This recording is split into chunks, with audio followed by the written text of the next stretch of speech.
Oh, howdy all, grab yourself a drink, it is time for some PathOfExile 1 discussion. Every now and again, I see an interesting build that's posted to the PathOfExile build subreddit, and I start to think, I might want to play this. In fact, I was looking for something, and Concert Flimsy 5068's post, which I'll put a link to down in the description below, brought to my attention their build. Now, they haven't done a guide for their build, they've just simply got a snapshot of where it is now, and also a recommendation on how they would build it if they were a little bit less wealthy in the league. So here's a version of the build that might be something you could put together with 10 divines, and here's a version that's more like Mageblood plus 100 divines. So my goals with this video, this isn't a review or anything along those lines. I just wanted to bring to your attention a build that seems to me, and that I'm intending to jump ahead and play over the next little while. Something that's a little bit different, something that's miles better than it would have been in 3.25, and also something that brings together a number of interesting mechanics. This is Energy Blade, Ignite, Eviscerate, Elementalist, Golem stacking. Now, in terms of the key things that this build is doing, it is using Energy Blade, which is a really weird skill. What Energy Blade does is it turns a bunch of your energy shield into an offensive layer instead. So it takes 50% of your energy shield by default and decreases that, the maximum. And then it also provides you with a weapon. It overwrites your main hand weapon with something that deals a tremendous amount of lightning damage. And the amount of lightning damage it does is based on the amount of energy shield that Energy Blade is confiscating from your character. Now, this is one of those skill gems that scales tremendously well with quality. And as a result, Ashes of the Stars, highly recommended on this. Not just Ashes of the Stars, you want at least a 28 quality roll on it, but ideally you would want to go for 29. Your goal here is that you have 29 quality on Ashes, you have 23 quality on your Energy Blade, that's 52, and then you use a level 4 Enhance, and this ends up with 76 quality for your Energy Blade. This is a fantastic spot to be in because it causes some of the lost energy shield from this skill to be refunded to you. Now, what do you get in exchange for this? You are dealing a large amount of instant application lightning damage with Energy Blade by default, because this is what these weapons do. However, Eviscerate is a skill that deals tremendous damage, and whilst it's not really designed for Ignite, it's actually designed for Bleed. Don't let that ever stop you in PathOfExile. You can definitely use a skill in conjunction with things that it's not really designed for, and Eviscerate being used as an Ignite applier is a very much one of these cases. Eviscerate, linked to Volatility, Awaken Burning Damage, Awaken Unbound Ailments, Awaken Deadly Ailments, and Awaken Elemental Damage with attacks, is a setup that's currently being used by Concert Flimsy, and it seems to be working pretty well for them. You would also potentially change things around a little bit. But the core thing that I think makes this build so solid and so intriguing is that it uses all of the new Elementalist Golem tech. Golems received massive buffs in patch 3.26, and at the same time, there's a number of nodes on the Elementalist Ascendancy that were given a boost. So this is currently the old version of Liege of the Primordial. This was something that was on the Elementalist back in 3.25. The 3.26 version of it is miles better. And the net effect of these changes is that you can use more golems. Each one of them provides you with more buffs than it used to be able to do. And this means that you can get more global defense scaling on your character. Now, once you've got this global defenses scaling, you can then use it to empower Divine Shield. Divine Shield and Aegis Aurora has been a defensive archetype for a little while. It's one that's been viable for a while, and it's gotten better at various points and worse at other points. Divine Shield has a text, cannot recover energy shield to above your armor. So what this means is that the amount of armor you've got on your character can never fall below your maximum energy shield. Otherwise, you'll hate yourself for allocating this. Also, keep that in mind whenever you go into an Of Rust map, especially if you're scaling that mod effect. But then we have the text, 3% of physical damage prevented from hits recently is regenerated as energy shield per second. Now, 3% doesn't sound like much, but imagine this scenario. Imagine that you take a physical hit, but 80% of the damage bounces off your armor. Well, in that situation, then 2.4% of the physical damage that was applied by that hit is recovered as energy shield per second. And on top of that, you only took 20% damage overall. So you're going to recover half of the energy shield that you lost over time as a result of Divine Shield.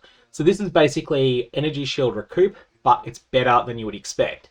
Now, it falls apart a bit when the enemies are doing massive individual physical hits to you, but you got a couple of things that you can do, especially at higher gear investment, that can then take the edge off some of those big hits, which can then make your armor more effective against those. All in all, Divine Shield doesn't solve defenses on its own, but it is something that's a big part to have, especially on a character that can use Aegis Aurora in order to provide additional instantaneous burst recovery of energy shield, and then Divine Shield is providing additional top off. In terms of other things on this build, we're taking advantage of one of the best masteries in the game, which is the Armor and Energy Shield mastery that reads a 100% increased armor and energy shield from equipped body armor if your equipped helmet, gloves, and boots are all hybrid armor energy shield items. So you've got to meet that condition, and that's going to be very impactful on what you can gear in other slots. But in exchange for meeting that condition, you're going to get a tremendous amount of bonus armor and energy shield both from your body armor. Now you can use this in conjunction with either a Sacred Chainmail or a Twilight Regalia, and the way that it's being done on this character is with a Twilight Regalia. I need to play around with both options to formulate an opinion onto which of these is going to end up working better. That's something that you could conceivably do in PoB, but I personally prefer to do that sort of thing in-game. The other thing that I want to raise here is an interesting decision that's been made that I agree with, but a lot of people will question, and that is there too much investment in Ignite proliferation that's being made on this build? So 2 item slots are dedicated, at least in part, to spreading ignites around on enemies on this character. And I want to talk about why that is something that's actually genuinely worth your while. It will depend a little bit on the content you're running though. If you're running certain types of content, it won't matter that much. But if you're running content where monsters spawn behind you, and this is particularly Eater of Worlds and Searing Exarch Altars, Abyss, Breach, Simulacrum, a bunch of other things, then you're definitely going to want to use both of these. Berek's Respite. At the very instant a monster dies, every other monster that's within 2 meters of that monster gets a copy of the ignites that were present on the dying monster. Now the next effect that we're using to spread Ignite here is ignites to inflict spread to other enemies within 1.2 meters. What this does is it causes enemies to project the ignite that's present on them. So if an enemy is suffering from an ignite that's dealing 1,000,000 damage a second, instead of it being 1,000,000 damage per second just to this monster, it becomes 1,000,000 damage per second to every monster that is within 1.2 meters. Now the best case scenario is actually this monster is the weakest of the pack. If that happens, then when that monster dies, it's then going to trigger Berek's Respite, and that 1,000,000 damage per second ignite is going to spread to every other monster that's within 2 meters again, and this is then going to help it chain react and spread throughout the entire pack. So that's the reason that you might consider using both of these effects together rather than just using only one of them. And when people use only one of them, they typically use the glove implicit because it's a lower opportunity cost of the two. The other thing I want to point out here is that these gloves are only 1.2 meter spread. You can actually roll a perfect tier mod, which is 1.7 meters, an exquisite tier mod, which is 1.6, or an exceptional tier mod, which are 1.5. You might only want to do this when you've got a really, really good set of gloves. And I also want to add in, while there are mods that exist that have this traditional proliferation effect when in the presence of a unique boss or a pinnacle boss, I don't advocate using those ones. You want to use unconditional spread here because most of the time that you want your proliferation, it's going to be when you're around nothing tougher than a rare monster. You'll be rares, there'll be magic monsters, there'll be normal monsters, but there probably aren't any uniques on the screen. And those are the times that it's most important to proliferate wildly. And that's the reason for using both the glove implicit and also Berek's Respite. But by all means, assess this according to the content you're running. If you're running content that's against a smaller number of monsters, then you might find that Berek's Respite is just complete overkill and isn't what your character needs. For instance, in some circumstances, you might decide that Chevron's Revelation is a superior choice to Berek's Respite, and you can definitely experiment with that, make up your own conclusion based on the content you're running. Now, my experience playing a different version of Eviscerate last league, which was a Gladiator Bleed version of it, was that sometimes you get into a pack of monsters and the first enemy hit hits you, so you're not then able to go and retaliate against them. What you can do in this situation is have something else you can use. Now, the solution that Concert Flimsy has come up with here is having Smite and Vile Smite on the same gem, linked Combustion. You could conceivably do this with Smite of Divine Judgment and Vile Smite on the same gem, which is another option that you could use here. There's also a whole bunch of other things you could come up with as well. Not going to necessarily say that you go with one of these or the other, but just experiment with different options. You'll find one that works for you. When it comes to utility links, these are very, very impactful when it comes to an Ignite build. Now, Concert Flimsy's approach here, and it's one that I would suggest you probably start with and then deviate from if you need to, There's Arcanist Brand, which is linked to Flammability, Ally Weakness for a dual curse setup. This is going to be murder on your mana, so keep that in mind. And also to Flame Surge. Now, Flame Surge provides a whole bunch of Burning Ground, which does considerable damage. This is really useful in a single target situation. However, if you want to optimize for things that are not single target, or if you want to optimize for being tankier at the expense of doing slightly less damage, then you could replace one of the damaging curses with something like Temporal Chains. Something that's also interesting, you'll see that Whispers of Doom is taken on the classic passive tree rather than anointing it, and the anoint is used instead on Defiled Forces. Defiled Forces has the text, refresh duration of ignite, chill, and shock on enemies you curse. The key thing here is ignite, but shock is actually meaningful as well, especially given the Berek's Respite shenanigans we're using. And also, if you manually cast a curse skill, it will remove elemental elements from you. That's less important. The real effect here is the refresh of ignite duration. What this means in practice, you might end up with 17 different ignites on the same enemy that are constantly getting refreshed because of your Arcanist Brand, and the one that does the most damage is going to be refreshed all the time, or actually all of them will get refreshed. The one that's doing the most damage per second is the one that matters, and that's going to be really sticky on the enemy. Now that's really important with Eviscerate because we're using Energy Blade. Energy Blade has a huge amount of variance from its minimum to its maximum damage, but if you hit an enemy 6 times, then you're going to get, on average, the best roll of those 6, which will be 6/7 of the top damage that you could roll. Whereas if you only get 1 on it, it'll be 1/2 of the maximum damage you could roll. So that's something that's really strong that comes up with this setup, as long as you're able to keep spamming Flammability and Ally Weakness on the enemy, so it keeps getting cursed over and over again. As long as you've got Defiled Forces, then this is going to pay you off substantially with making sure that the best ignite that you've got keeps getting refreshed on that boss. Reservations are a really important part of any character, and the ones that are used by Constant Flimsy here, we've got Discipline, which is providing 2 benefits. Firstly, Discipline just provides Energy Shield. Energy Shield makes you tankier, and this gets scaled up through the use of Summon Stone Golem. However, on top of this, because we're an Energy Blade build, this is also providing additional damage as well. This is just increasing the base damage of our attacks, including our Eviscerates. Then we have Malevolence, which is the least important of these auras because all it does is provide damage and also additional duration, which is significant quality of life, but it's something that you can live without. If you can't make resistances work, for instance, maybe this belt is a little bit out of your price range, then in that situation, you might need to go with Purity of Elements instead. That is a settle. You're going with something that's much worse, but it might solve problems for you. After that, Tempest Shield is the really important one. Tempest Shield does a lot on this build. So Tempest Shield is a spell, reserves your mana, and it provides you with 2 benefits. The first one is it provides you with a chance to block spell damage. You're going to want to get this up to gem level 21, and with Ashes of the Stars providing +1, all that means is you need 20 on the gem. So Tempest Shield is then going to provide you with 26% chance to block spell damage, which is really, really nice to have. But on top of that, when you do block, it's also going to deal a lightning damage as a backlash to the enemy that you just successfully blocked.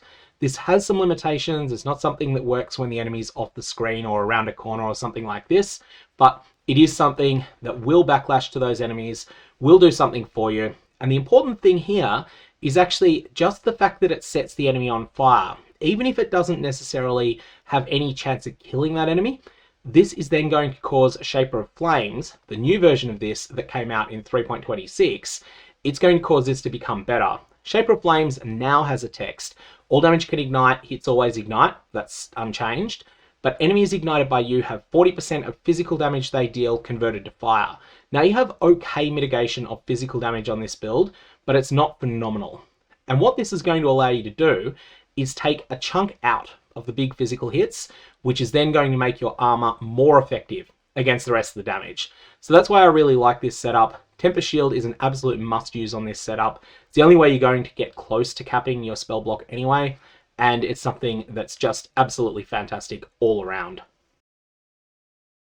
One of the things I like about looking at other people's builds is that there's always a decision or two that I would make differently, and this is one of them. Molten Shell. Personally, I prefer a lower level Molten Shell linked to a lower level cast when damage taken. I'm not saying that this is a wrong decision that's being made by Constant Flimsy, it's simply one that I would make differently. That said, both of these are going to provide you with a significant chunk of damage mitigation when you need it, and in particular, this feels really, really good on an Aegis Aurora and Divine Shield build, where this is then going to go off and just, it's not really providing you with a bunch of healing, but it kind of feels like it does. Provides this big ablative shield that enemies have to get through if they want to start dealing damage back to you. But this is also going to take place at a time that Aegis Aurora is going to be frequently proccing and just instantaneously granting you maybe 600 or 700 ES every time it procs. And that's also going to be filling up your ES.